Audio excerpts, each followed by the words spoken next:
Smart കിച്ചണിലേക്ക് എല്ലാവർക്കും സ്വാഗതം. ഇന്നത്തെ റെസിപ്പി പനീർ ബട്ടർ മസാലയാണ്. ഇതെങ്ങനെയാണ് ഉണ്ടാക്കുന്നതെന്ന് നമുക്ക് നോക്കിയാലോ. ഫ്രണ്ട്സ്, നിങ്ങൾക്കെല്ലാവർക്കും ഈ വീഡിയോ ഇഷ്ടപ്പെട്ടാൽ സബ്സ്ക്രൈബ് ചെയ്തൊന്ന് സപ്പോർട്ടും കൂടെ ചെയ്യണേ. ഞാൻ ചപ്പാത്തി, പൊറോട്ട, ഫ്രൈഡ് റൈസ് ഇതിൻ്റെ എല്ലാം കൂട്ടത്തിൽ കഴിക്കാൻ പറ്റിയ ഒരു സൂപ്പർ സൈഡ് ഡിഷാണ് പനീർ ബട്ടർ മസാല. ഇതിനാവശ്യമായ ഇൻഗ്രീഡിയൻസ് എന്തെല്ലാം വന്ന് നോക്കാം. 3 പഴുത്ത തക്കാളി, മീഡിയം സൈസിലുള്ള ഒരു സവാള, 8 അല്ലി വെളുത്തുള്ളിയും 1 ഇഞ്ച് നീളത്തിലുള്ള ഇഞ്ചിയുടെ കഷ്ണവും 12 കാഷ്യൂ നട്ടുമാണ് എടുത്തിരിക്കുന്നത്. ഇതെല്ലാം നമുക്ക് മിക്സിയുടെ ജാറിലേക്കൊന്നിട്ട് നല്ല പേസ്റ്റ് പോലെ അരച്ചെടുക്കണം. ഇതെല്ലാം മിക്സിയുടെ ജാറിലേക്ക് ഇട്ട് കൊടുത്തതിന് ശേഷം 1/2 ടീസ്പൂൺ ചെറിയ ജീരകം കൂടി ചേർത്ത് കൊടുക്കണം. നല്ല ജീരകം എന്നൊക്കെ പറയത്തില്ലേ, അതും കൂടി ചേർത്ത് കൊടുത്ത് നല്ല പേസ്റ്റ് പോലെ അരച്ചെടുക്കണം. ഈ രീതിയിലായിരിക്കണം അരച്ചെടുക്കേണ്ടത്. ഒട്ടും തന്നെ വെള്ളം ചേർക്കാതാണ് നമ്മളിത് അരച്ചെടുത്തിരിക്കുന്നത്. ഇനി ഒരു പാൻ അടുപ്പിൽ വെച്ച് ചൂടാകുമ്പോൾ അതിലേക്ക് 50 ഗ്രാം ബട്ടർ ചേർത്ത് കൊടുക്കണം. ബട്ടർ കരിഞ്ഞു പോകാതെ ചെറിയ തീയിലിട്ട് വേണം മെൽറ്റാക്കിയെടുക്കാൻ.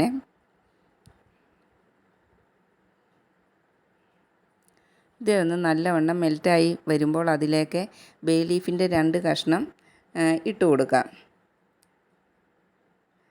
കൂട്ടത്തിൽ ഒരു 1/4 ടീസ്പൂൺ ചെറിയ ജീരകവും കൂടെ ചേർത്ത് കൊടുക്കണം. ഇതെല്ലാം കൂടെ നല്ലവണ്ണം ഒന്ന് ഫ്രൈ ആക്കിയിട്ട് അതിലേക്ക് കുറച്ച് പൊടികൾ ചേർത്ത് കൊടുക്കേണ്ടതുണ്ട്. 2 സ്പൂൺ കാശ്മീരി മുളക് പൊടിയും 1/2 സ്പൂൺ മല്ലിപ്പൊടിയും 1/2 ടീസ്പൂൺ മഞ്ഞൾപ്പൊടിയുമാണ് ചേർത്ത് കൊടുക്കുന്നത്. ഇതെല്ലാം കൂടി നമുക്ക് ബട്ടറിലേക്ക് ചേർത്ത് കൊടുക്കാം.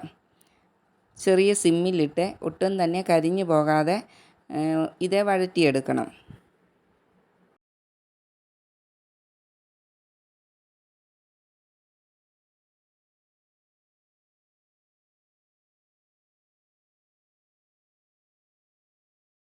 പൊടികളുടെ എല്ലാം പച്ചമണം മാറിക്കഴിയുമ്പോൾ അരച്ച് വെച്ചിരിക്കുന്ന തക്കാളിയുടെ എല്ലാം കൂടിയുള്ള പേസ്റ്റ് ചേർത്ത് കൊടുക്കാം. ഇനി ഇതിൻ്റെ പച്ചമണം മാറുന്നിടം വരെ ഒന്ന് നല്ലവണ്ണം ഇളക്കി വഴറ്റിയെടുക്കണം.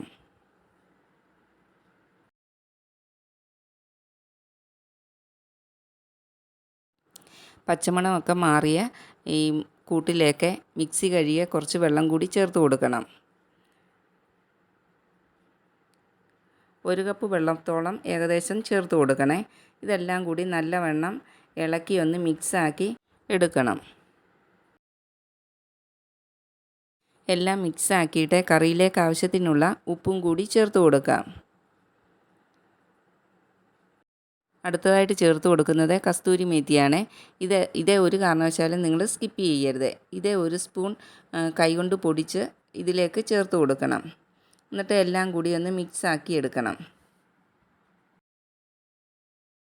എല്ലാം നല്ലവണ്ണം ഇളക്കി ഒന്ന് മിക്സാക്കിയതിന് ശേഷം ഒരു ലിഡ് കൊണ്ട് അടച്ച് തിളയ്ക്കുന്നിടം വരെ നമുക്ക് വെയിറ്റ് ചെയ്യാം. ഇനി ഇതിലേക്ക് അടുത്തതായിട്ട് ചേർത്ത് കൊടുക്കുന്നത് 200 ഗ്രാം പനീറാണ്. ഇത് കട്ട് ചെയ്ത് ഒന്ന് വാഷ് ചെയ്തിട്ടാണ് ഗ്രേവിയിലേക്ക് ചേർത്ത് കൊടുക്കുന്നത്. ഇപ്പോൾ ഗ്രേവി നല്ലവണ്ണം തിളച്ച് വന്നിട്ടുണ്ട്. അതിലേക്ക് നമുക്ക് ഈ പനീർ ചേർത്ത് കൊടുക്കാം.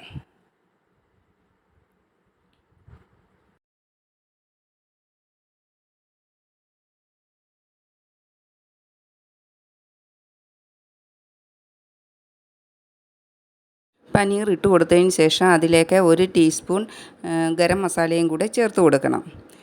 ഇനി ഇതെല്ലാം കൂടി നല്ലവണ്ണം ഒന്ന് മിക്സാക്കി ലിഡ് കൊണ്ട് അടച്ച് ചെറിയ തീയിൽ വെച്ച് വേവിച്ചെടുക്കണം.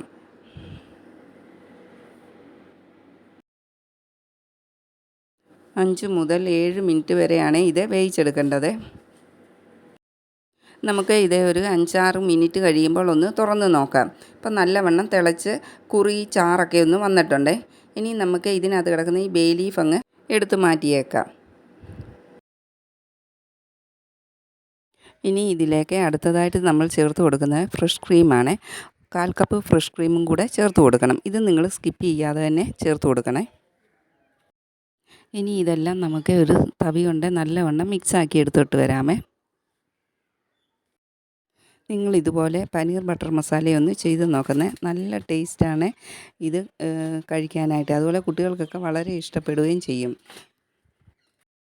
നിങ്ങൾക്ക് ഈ വീഡിയോ ഇഷ്ടപ്പെട്ടാൽ ലൈക്ക് ചെയ്യുകയും ഷെയർ ചെയ്യുകയും സബ്സ്ക്രൈബ് ചെയ്യുകയും ചെയ്തൊന്ന് സപ്പോർട്ടും കൂടി ചെയ്യണം.